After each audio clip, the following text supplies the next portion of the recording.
All right, guys, thanks for showing up today. Hope you guys are having a good weekend or week for some. Wanted to do a quick introduction here. We're going to talk a little bit about assessing your security risk and readiness. We've got a fantastic guest speaker here today, Kim Bilderbeck from our AT&T Cybersecurity Solutions. Kim holds a multitude of various security certifications. GSEC and CISSP are just two of them.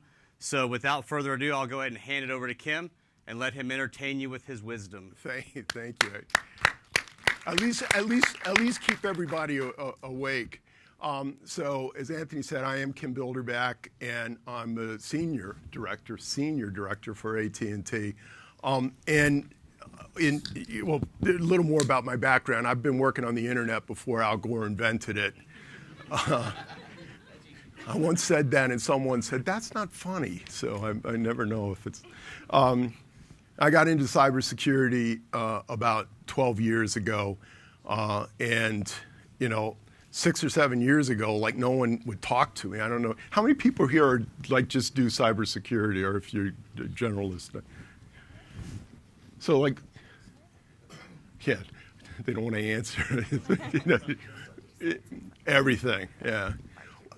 Well, 5 years ago or 6 years ago, like, no one wanted to see, me. But now, cybersecurity is such a hot topic.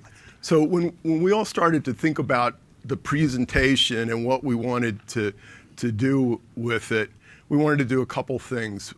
One, we want to make you aware of a research project we did with Spiceworks that yielded a tool which you guys can use if you want. We're actually going to take you through the tool. It's a survey, which is a assessment of your organization's cyber risk and a grade.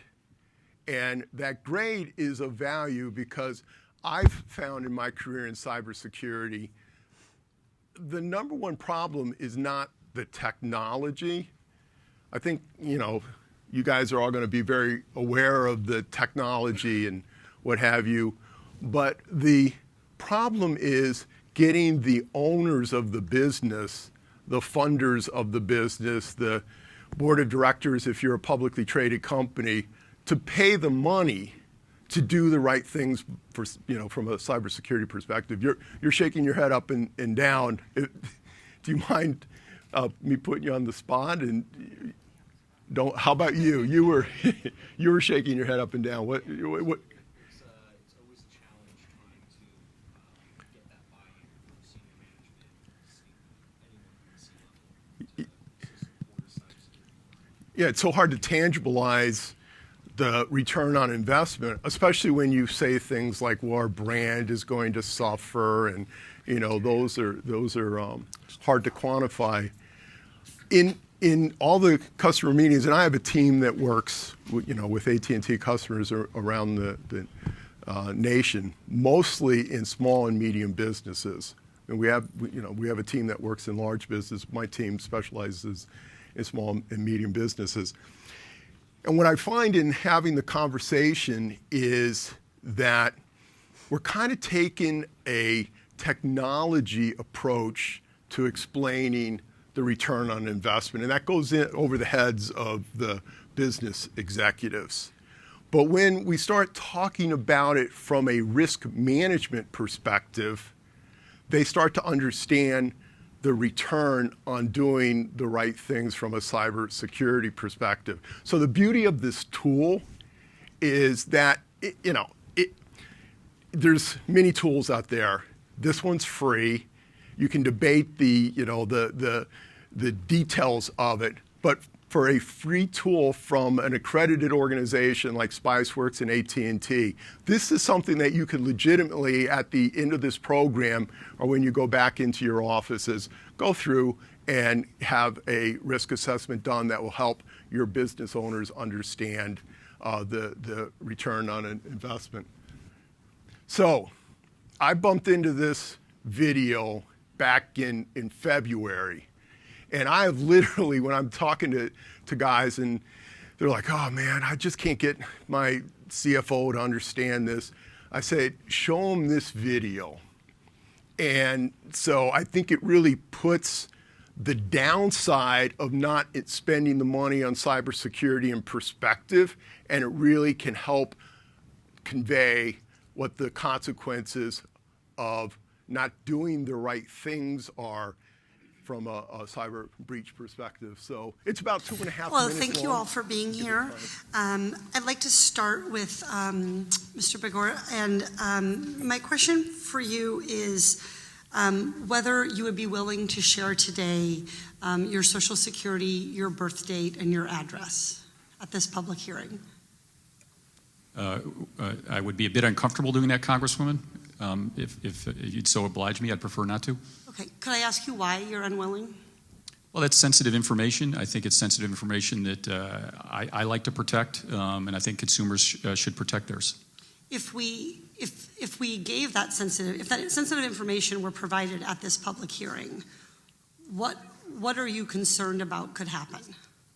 I think, like every American Congresswoman, my apologies, Congresswoman, right there? I'd be concerned about identity Anthony, theft. I'm pause. actually a victim. Can you pause it? How's he doing so far? And, what's that? He's walking. Yeah, well, I don't know if he knows it. That's an interesting thing for debate. But I mean, this guy is the CEO of a major corporation, Equifax, which you all know had a major breach, and right, and the Social Security numbers and all this stuff.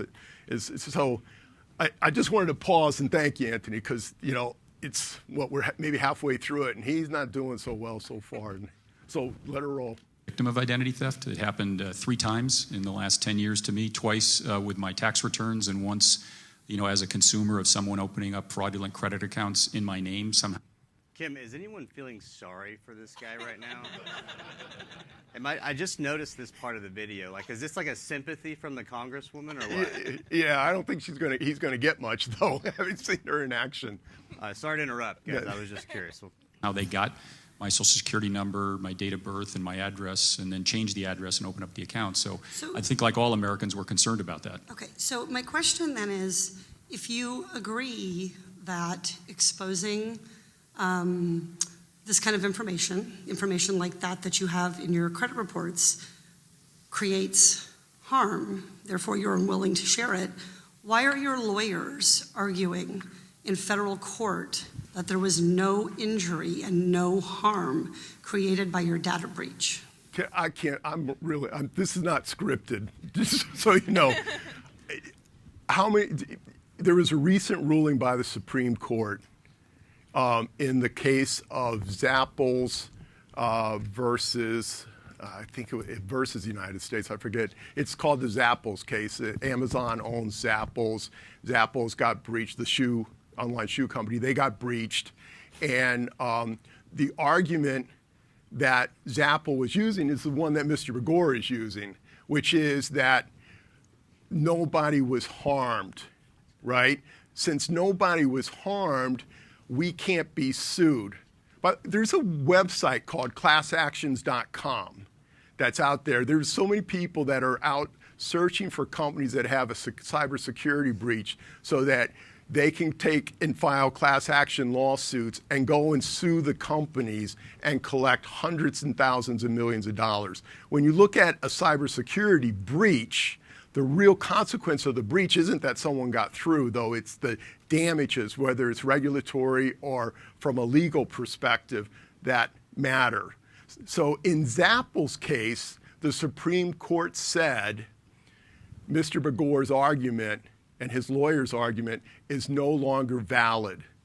The virtual fact, or the fact that you've had a cybersecurity breach without regard to the consequences, is now a basis for bringing in a lawsuit, having your company be sued, and paying out the tens of millions of dollars that everyone reads about. So I'm sorry, I just wanted to get that out there while Mr. Begor was. Congresswoman, it's really hard for me to comment on what our lawyers sir, are doing. Respectfully, excuse me, but you do employ those lawyers, and they do operate at your direction. They're your counsel, and they are making these arguments in court, arguing on the record. I have the pleadings here from the court case. They are arguing on the record that there was that this case should be dismissed because there is no injury and no harm created by the disclosure of people's personal credit information. Yet I understand you, as I would, to believe that that the exposure of that information, if I asked you if you would give it to the committee and you understandably said no, would in fact create a harm. So I guess I would ask you to please look carefully at what your lawyers are doing and the arguments that they are making, because I feel they're inconsistent with some of the helpful testimony that you've provided today. Do we applaud or what do we do? I don't know. We do it that one. How many people would like to see their business owner, their boss, in that situation, right? I don't think so. The point of this video is that if Mr. Begor had answered instead, Equifax did due diligence in implementing its cybersecurity program. We followed industry standard frameworks like NIST, you guys probably know about ISO 27001, or we've implemented all 26 of the 20 CIS controls. That would have been a more powerful answer than what you got here. And I'm just blown away that given all the lawyers that probably prepped him for this, the size of their cybersecurity staff, that he wasn't better prepared. But the good news is that all of you and all of us in this room, we can better prepare the business people we support. And let's talk about that in more detail. If you would. Second question is.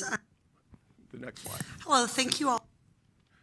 So, a couple of factoids here before we launch into it. I think you've all seen these sort of stats before.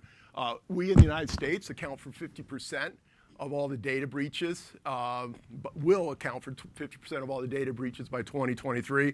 I swear to goodness, I get 100% of that 50% calling me on Friday at 4 p.m. before a 3-day weekend. You can go to the bank with that. And usually they've been breached 196 days before they pick up the phone that Friday and call us and other companies in. And the average SMB spend is less, but yet, they're given all that, less than $500 per year is the average SMB spend on cybersecurity. Show of hands if you'd be so kind. How many of you feel like your organization's spending the right amount of money on cybersecurity here? Sure. Do you really? Pardon me?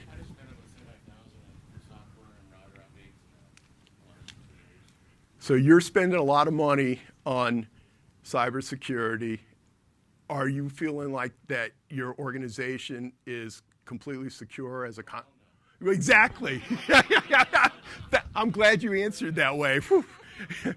And here's why. If you go to the next slide, this is such an interesting stat that we found. So between 2010 and 2018, so spending on cybersecurity technology increased to $66 billion a year, right?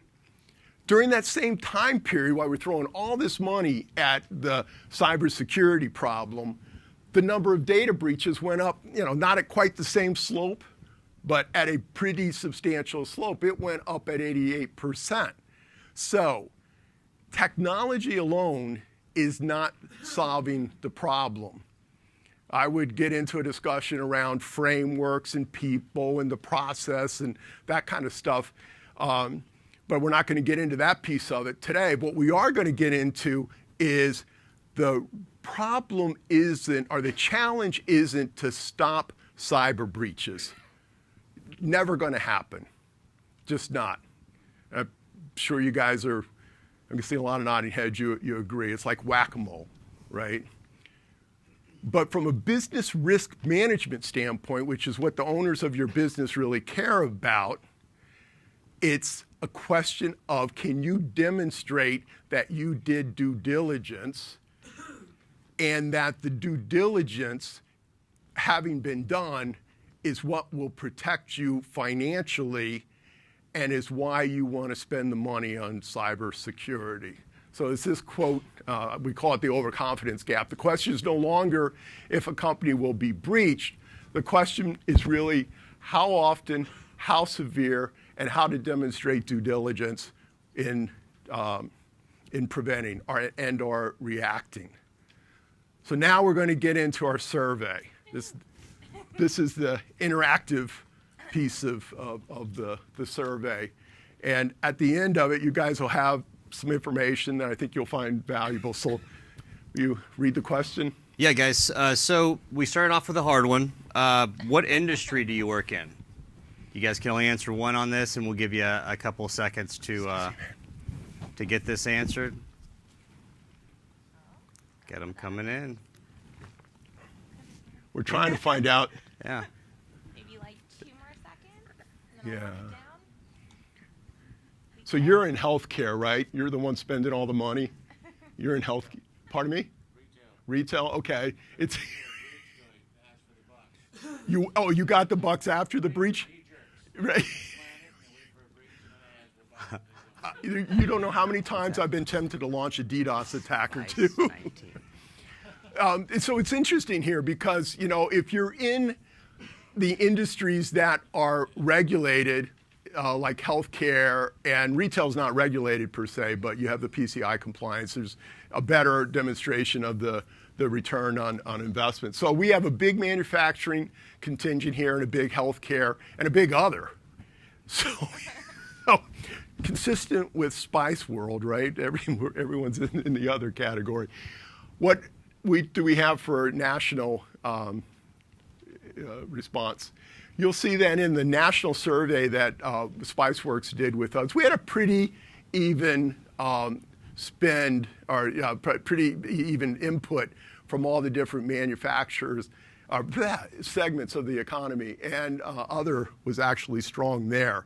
So what we find in cybersecurity is it's not really targeted at one particular industry or another. I mean, in retail, there are regulations, healthcare, there's regulations, and even in manufacturing with DFARS and some other regulations. It's an equal opportunity for the bad guys. And we're often asked, why do the bad guys go and do what they do? Why do they go and breach systems and stuff? And does anyone know the answer? Yeah, do you know Willie Sutton, the bank robber? Because that's where the money is, right? I mean, any of us in any industry are vulnerable. I have a colleague that runs our consulting practice, and he'll be talking to a customer will say something like, "Oh, nobody's gonna want to come and hack us," and his response is always, "Well, you don't get to make that decision, man. That's not your call." So, question number 2. All right, here we go. Coming right All right. So now that we've got an understanding of your industry, let's talk about what you guys do. So from an overall cybersecurity organizational program perspective, you guys well-defined, more ad hoc, which I think we're going to hear a lot of ad hoc today, or continuously improved and maintains, but rarely updates. We'll see how these come in here. Yeah. That's interesting, with ad hoc being the predominant answer. Hey, Kim, what does ad hoc equal again?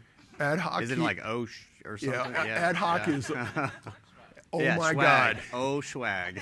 Ad hoc is calling Kim Builder back at 4 p.m. and saying on Friday before a 3-day weekend and saying, "Can you guys get somebody to come in here and do a forensic investigation by tomorrow?" That's the ad hoc. All right, they're locked in. All right, what do we do naturally? So ad hoc being the predominant answer. Yeah, you see nationally half the respondents are ad hoc. Now, think about this from the risk management perspective. Now you're Mr. Begor, you're sitting in front of Congress, or you're sitting in front of a judge, and to say that you've got an ad hoc cybersecurity program is to put yourself at risk. So when you're talking about to your business owners about doing a risk assessment or a NIST assessment or an ISO 27001, show them the GORE, show them the ad hoc, and it's appropriately put in red. A comparison I like to use here is how many of you in your businesses or in your homes have fire alarms? right? Pretty much everybody. How many of you in your business or your home practice a fire drill, which implies that you have a plan, everybody knows, yeah, pretty consistently you're getting less hands.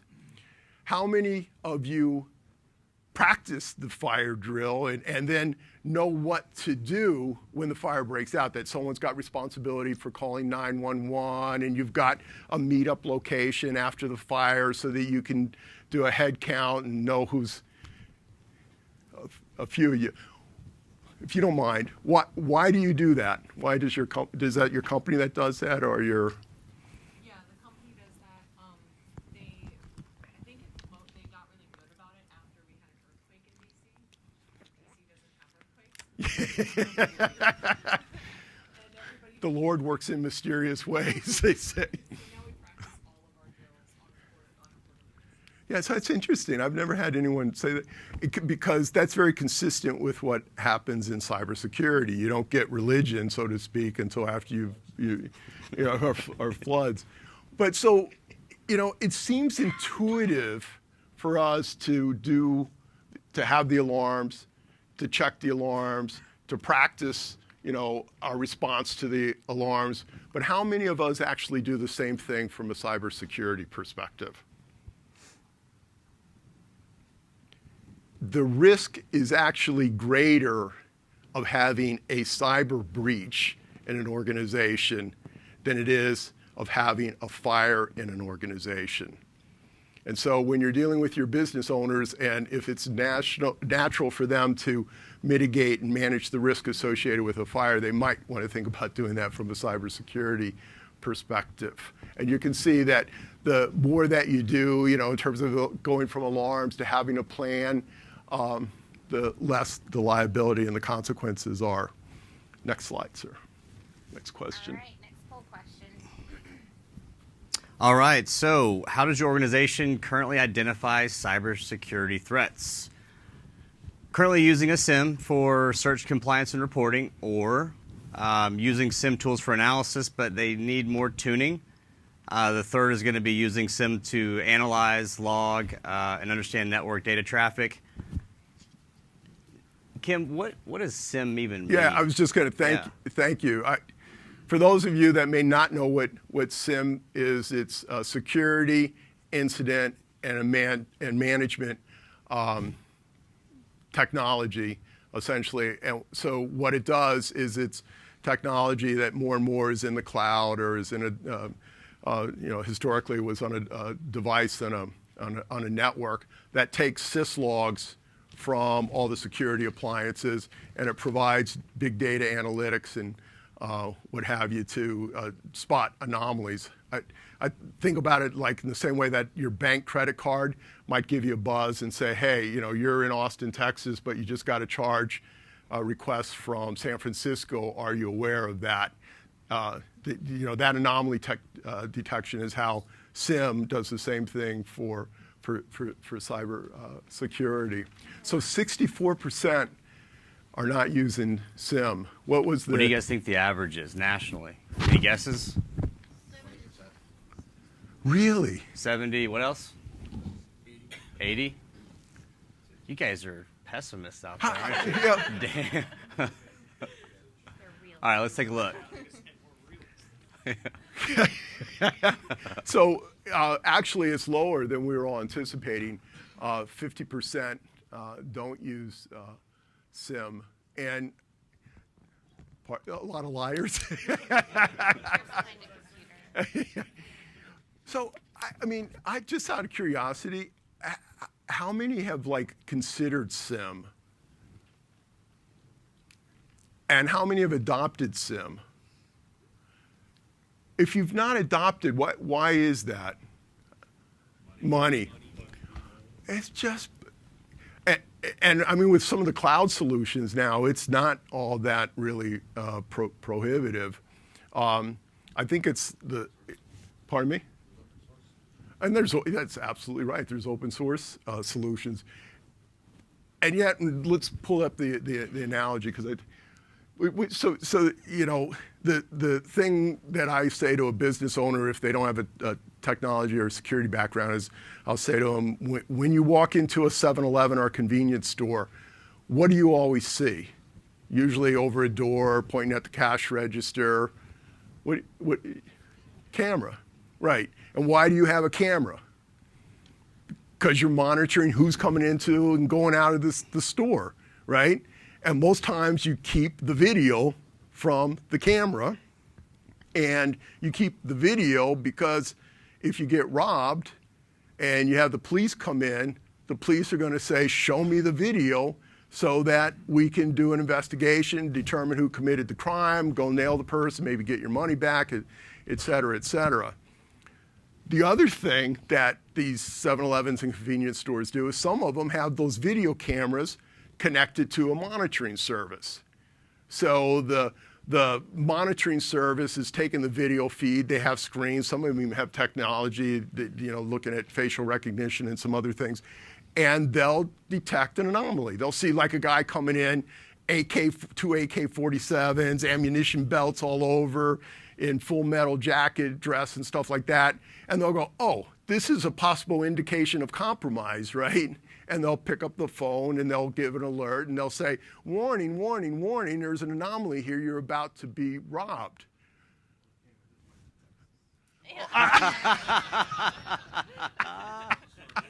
Yes. I'm from Massachusetts. You're right. I didn't think of that. This is recorded, isn't it, Kim? That was the Why is best it- thing I've heard all week. Yeah. He's recording it. So the two things about this. One, that analogy I think I find works with business owners. So you're ad hoc. The analogy is, okay, you realize we're running a business where it's like if you had a convenience store, you don't have a video camera recording. I am blown away to this day when you get I'm sorry for riffing on the Friday 4 p.m. call, but it's really so true. You get the Friday 4 p.m. call from very sophisticated companies. We get our incident response, our forensics guys on the plane. You go out, you show up at the customer. I cannot tell you how many times we say, where are your logs, right? Just like the police are going in and they're doing their forensic investigation to determine who committed the crime. When you have a security breach, you're going in, you're examining the logs because that's the equivalent of a video recorder recording who's going in. It's the packets going in and packets going out, and so not all the packets, but header information and stuff. So it's prudent to have a SIM, one for the alerting possibilities and two for the log, and to not have that put you in the ad hoc and then put you on the hot seat like Mr. Burgon. Next question. Is this interesting to you guys, or is this okay? All right. So, how does your organization coordinate incident response tasks with internal and external stakeholders? So, is it ad hoc? There's that word again. Yeah, back again. There's that word again. Is it automated with retainer or automated without retainer? Yeah. I'm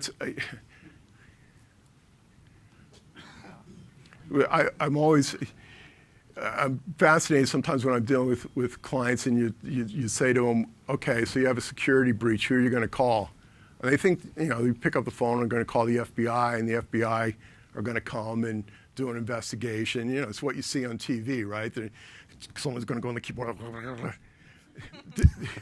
The reality is there's a URL, right? I forget the URL, but if you get breached, you get to go to this URL for the CCC for the FBI, and they might come and investigate. So now you've had an incident, and if you haven't planned for how to respond or who to contact, you might end up in, if we see the next slide, the ad hoc category.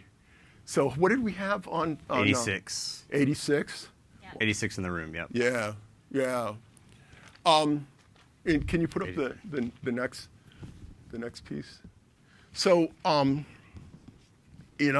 keep talking about the guy that calls at 4 o'clock, and it's It's amazing because they're not only calling AT&T, they're calling IBM, they're calling FireEye, and I literally have had a CFO of a good-sized pharmaceutical company crying on the phone because he knows essentially he's just lost his job. I mean, because they're actually a regulated industry. I mean, that guy's really screwed.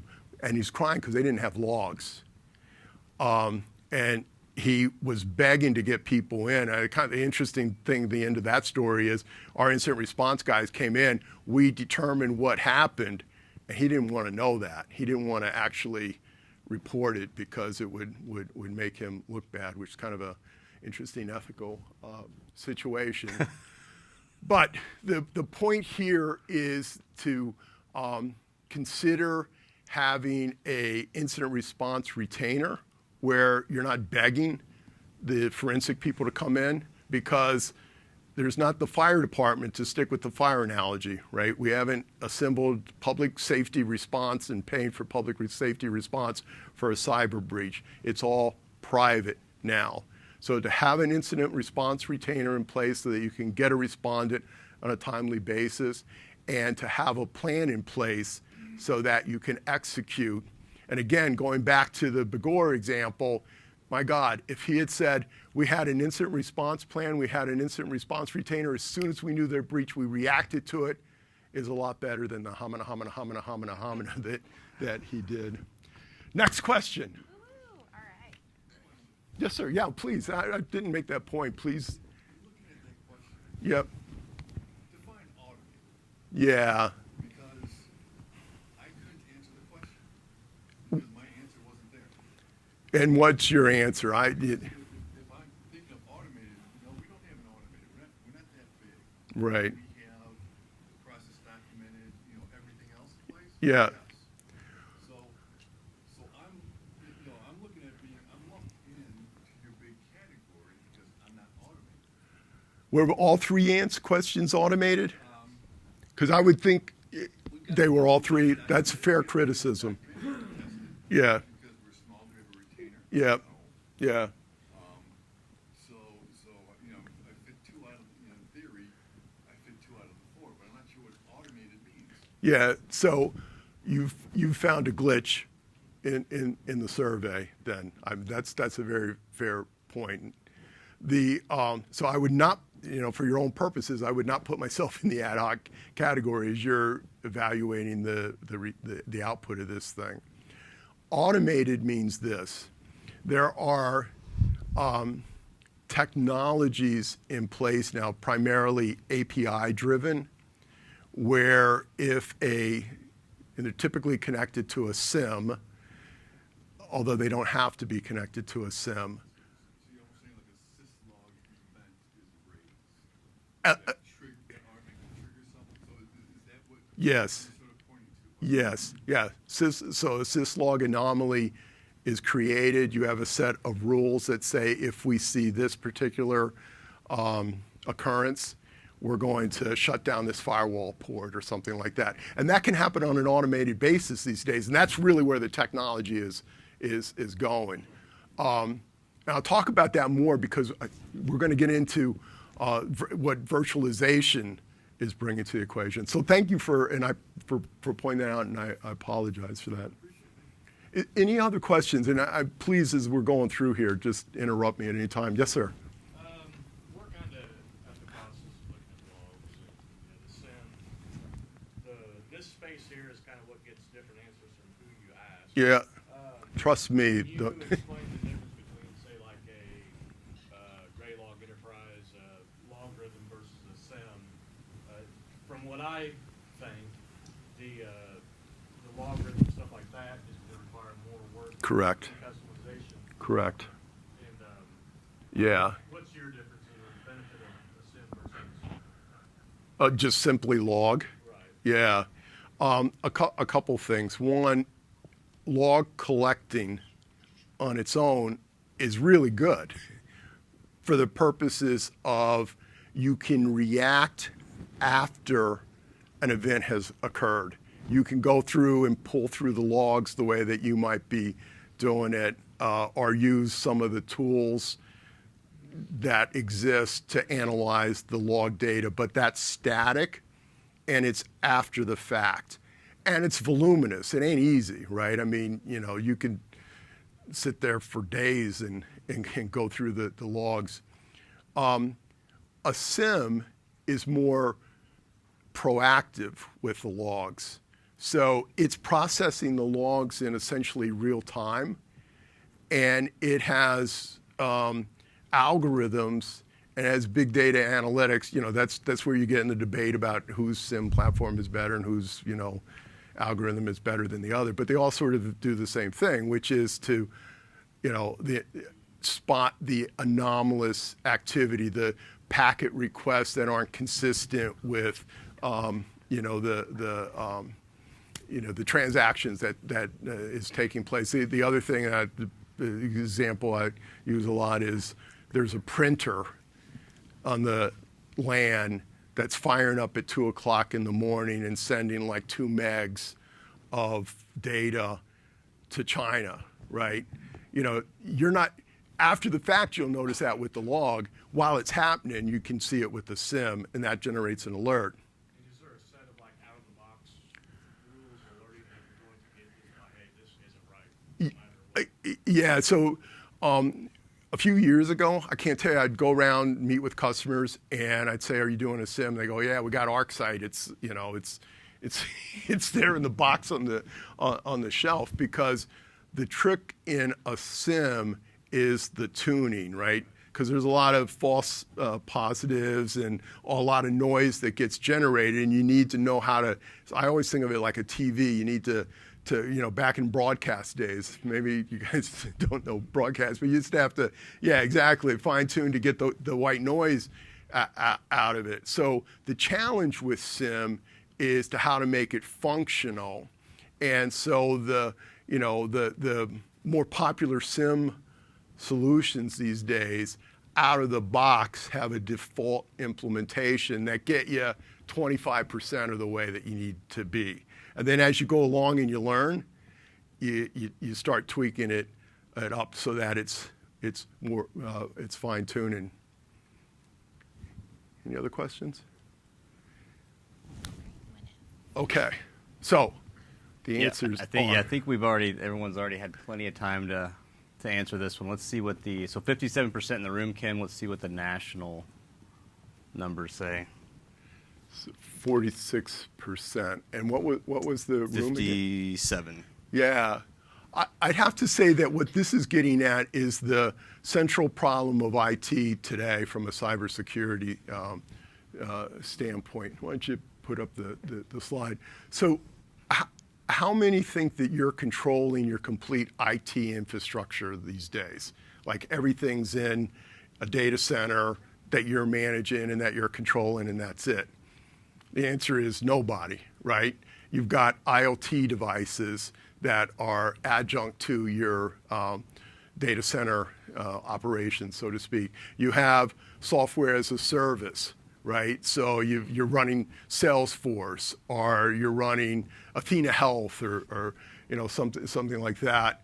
And then you have applications that are in the cloud, right? So you're taking them off your devices and you're putting them in the cloud. Now, when a breach occurs, you're responsible for all the data. You don't get to say to the judge, oh no, that was over on Amazon. That doesn't count. You can't hold us responsible for that. Or you don't get to say, oh, that was over on Microsoft Outlook. We're not, you can't hold us accountable for that. I mean, you get subpoenaed. You got to provide all that log information. So the challenge in IT is, how do you provide a single view into your cybersecurity risk posture, and how do you have a centralized collector for all the log information in the virtual IT world that we actually live in today, right? So this is why cloud SIM solutions are becoming kind of a way to go, because they're resident in the cloud. They're not only taking the syslog feeds from your data center, they're taking via APIs, or actually taking it from the syslogs of the other platforms and combining them all into a single view, a single alerting, and a single logging platform for you. And again, to take it back to Mr. Bagor, if you're able to say, hey, we're collecting all the logs from all the organizations that we use to process our data, and we own it. We're doing with it what we can. We're following the industry best practices. This is how you demonstrate due diligence. Question 6. Yep. All right, guys, this is a fun one. We had AT&T had to shorten this down to a couple different answers. Well, we know when you guys look to test the elements of human security, that can mean a lot of things to a lot of people. So, phishing awareness for employees, incident response, communications, other, and then don't know which. Yeah, I'm real curious the answers on this one. What does it say? My bad. Open the store. Everyone's paying attention. That's good. That's good. That's good. There you go. Oh, wow. Oh, yeah. Yeah, so that's pretty impressive. Yeah, that's a great product, isn't it? Yeah, it's really. Yeah. So we can cut to the chase with this. So 94% or 96% of you all are doing something around employee security awareness, which kind of is better than the national standard, which said that 91% are doing something. This is, whenever I'm talking to a customer and they're particularly a small organization, they'll say, I have no money. What should I spend my money on? It's this. For obvious reasons here, and this tells it all, right? Which is 95% of all attacks on enterprise networks are the result of successful spear phishing. There's another statistic, 80% of all cyber breaches are caused by human error of some sort. So the human element in the cyber, avoiding the kill chain, is key. That's where I would spend my money on. It has to be programmatic. I met with the CIO of a leading defense contractor, which will go nameless. This guy was, he said, what's big in cybersecurity now? And I said, it's all about risk management. And, it's kind of had a, discussion along these lines. And he said, well, what do you mean? And we started talking about security awareness. And he said, oh, yeah, we're doing that. He said, we had we tested everybody. Then we had a phishing attack. Then we tested in that. And we got the results. And then we did a training session. We did another phishing attack. And, we found out that 65% of the people that we trained did not fall for the attack, but 35 did. I said, well, that's good. I go, so what are you going to, what are you hoping to see next time, right? When you run the program, you do the thing. I goes, well, we're not going to do it. Well, why not? And he goes, well, 35% didn't get it right, so it's not effective. I'm like, yeah. That's not the point. The point is to demonstrate due diligence. You want to have a regular ongoing program and to manage and report and measure over time. Yes? So if you're able to demonstrate due diligence, Yep. all the right things, but you still have a data breach, Yep. does that actually save you? Yes. Does that actually save your company? Yes. So no, there's no but.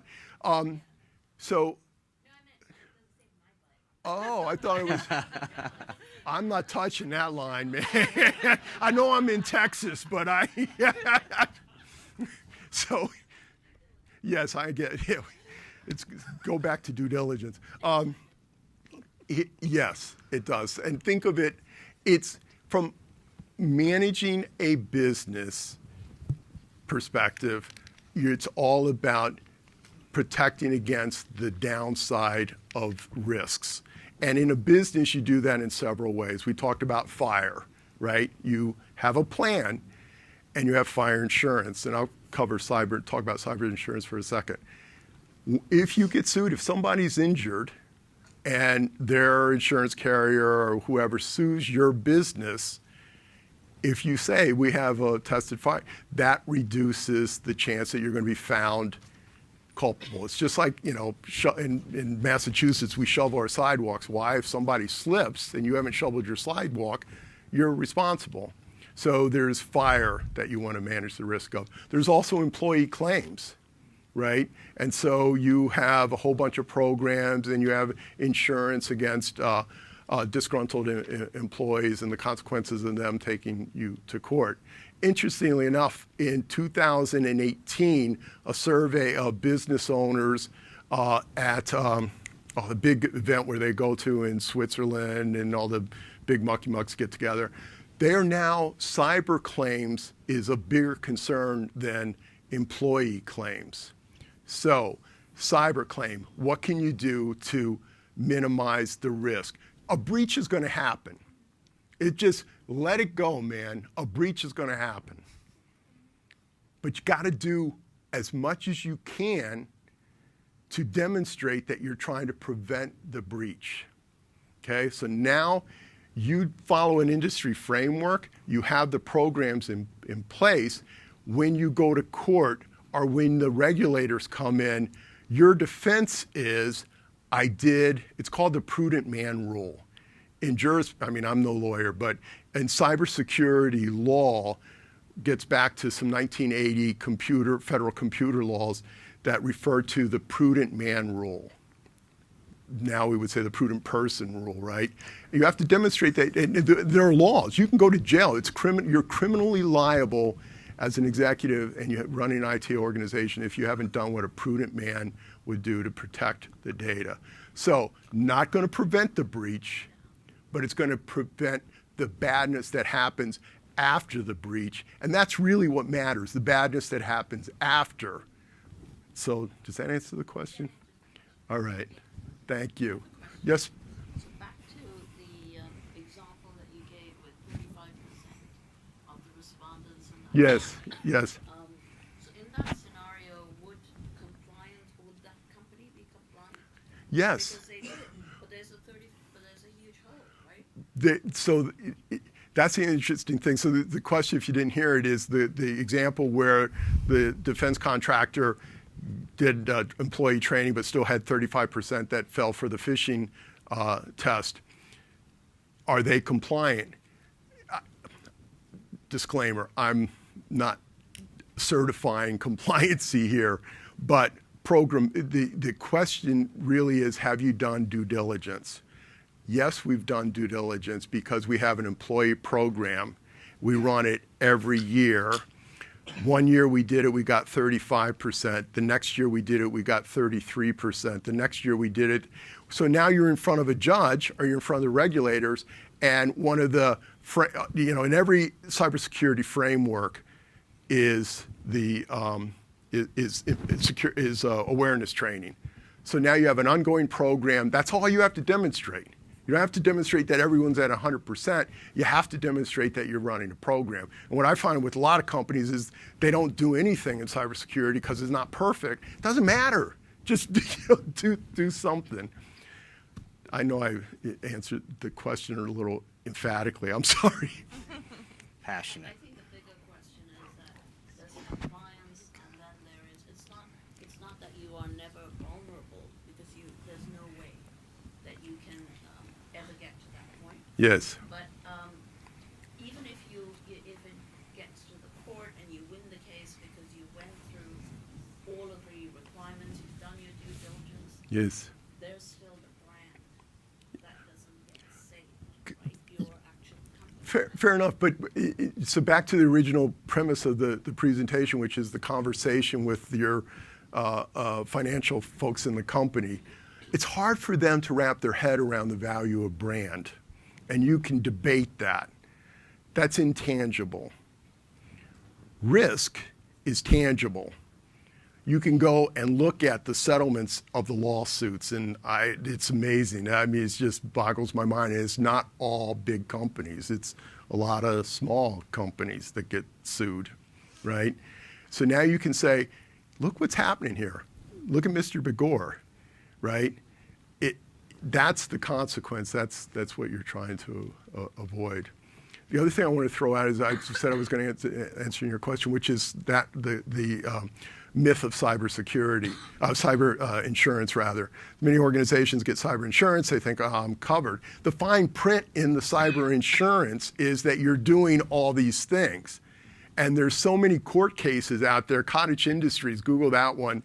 It's kind of a landmark case where the insurance carriers are saying, I ain't paying you because you didn't really do all these things that you said you'd doing when you agreed to the policy.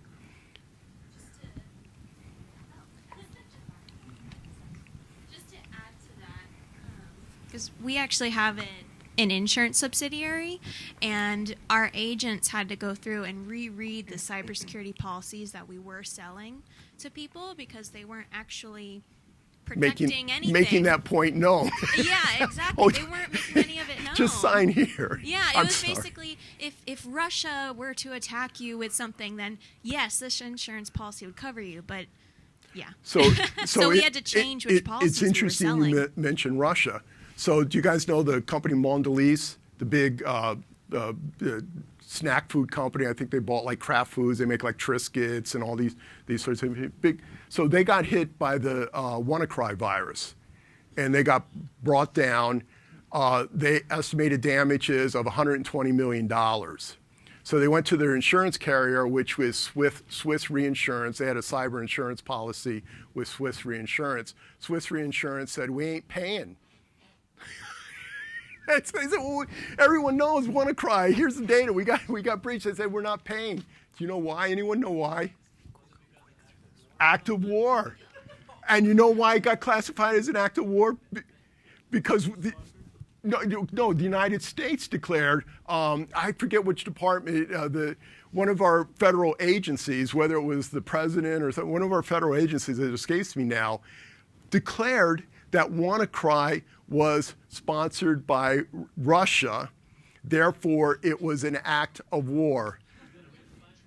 Of course, to benefit the insurance company, right? So anyway, I digress a little bit. But cyber insurance policy in of itself is not, the definitive answer. You still have to do all these things. And we're on question 6, and we're running kind of late on time. We have 2 more questions. All right. So, Make sure it's unlocked. It's not. My bad. Again. Pen testing. How often? Biannually, yearly? A couple times a year? Don't know. can't wait. So people are saying you can't vote. Sorry. Reboot. Reboot. Yeah. Okay. All right. I'm going to lock it in just for time purposes. Sorry, guys. So All right. 35% never, huh? Yeah. Well, that's pretty consistent with the national results that we got. Just hit the. Hey, Kim, is pen testing the same as vulnerability testing? It is not. Okay.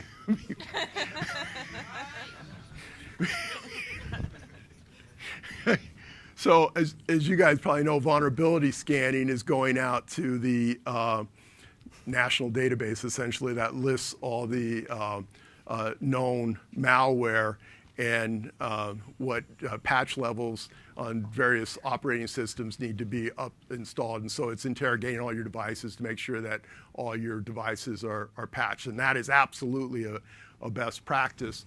And we have customers that run it quarterly on demand and that sort of thing. But the other thing is then the pen test, which is an actual deliberate, white hat effort to exploit the vulnerabilities.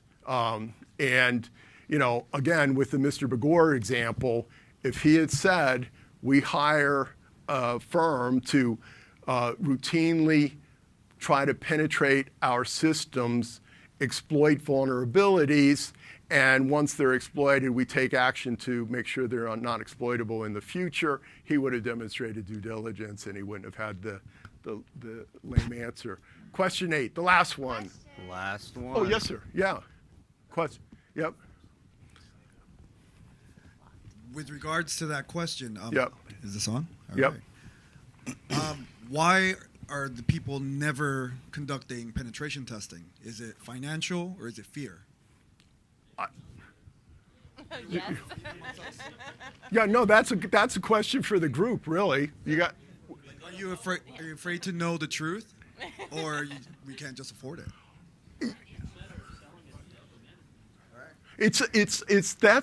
That's my experience in working with all of our clients. It's a pen test is going to cost X number of hundreds or a couple $1,000s, and they say, why should I do it?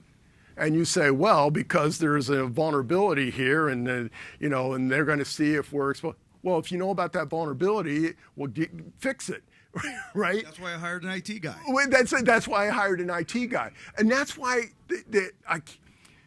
I feel like I'm an evangelist or something, and I don't mean to be, but I run into this all the time. I walk out of the customers, I'm just do something, man, and because they call later and they're like, we got breached. You're like, no kidding, you got breached.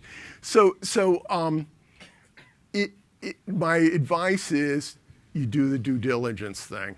Why are we doing this? Because if we get hacked, we want to say that we're trying to not get hacked. This is a really good way to demonstrate that we're trying not to get hacked. And it's worth the money because of that. Okay. Now, the pièce de résistance. Which area do you feel most confident about when it comes to remediating or mitigating cybersecurity incidents? So we had 78 endpoint, 55 network, and 38 threat management prevention from the room. Yeah. So what I've found in clients is that when they're breached, there's so many elements to the breach that they're overwhelmed, right? A DDoS attack happens, then somebody goes and puts ransomware on a device and what have you. So, we put up this tool because one of the hardest things to deal with is what tools am I going to bring to bear? What's my experience with the tool? You use it once a decade, where if you can work with an incident response firm, they're more likely to, have experience, and that experience translates into quickness in responding and effectiveness in responding. Last slide. So, if you do this survey in your offices and you go to this URL, you're going to get an output. And again, there's going to be bugs in it, like that have been pointed out, and you can debate the efficacy. You can pay for tools that you might say are more efficacious. But for a free survey and for something that you can furnish your management when they're asking why you would spend what you're asking them to spend on a security tool or a security service, you can show them in the categories of preventing the incident, detecting the incident, or responding to the incident, whether your risk is low, medium, or high, and you can do the survey without the tool that you're proposing to buy, with the tool that you're proposing to buy, and now your discussion is less esoteric, more concrete about why they should spend the money. So that's our message. I hope you found the survey fun and interactive and kept you all awake while you were here. And we also just opened this up. And if you do us a favor, we're going to get you one last question. And if you can, if you're interested in getting a copy of our cybersecurity guide and some more insights from Spiceworks, leave your email address. We'll be glad to oblige. And if anyone has any questions, yeah, go ahead. So I'm a generalist. I'm not a cybersecurity expert. Yep. How do I, from our organization, determine, no funny business how out there. What tools I need, or how much money I have to spend. Yeah. So to cover all of these things. Yeah. We're talking about. So we took out of the presentation the CIS top 20 controls. What I would recommend, just Google CIS top 20 controls. They're broken down into basic, fundamental, and advanced or something like that.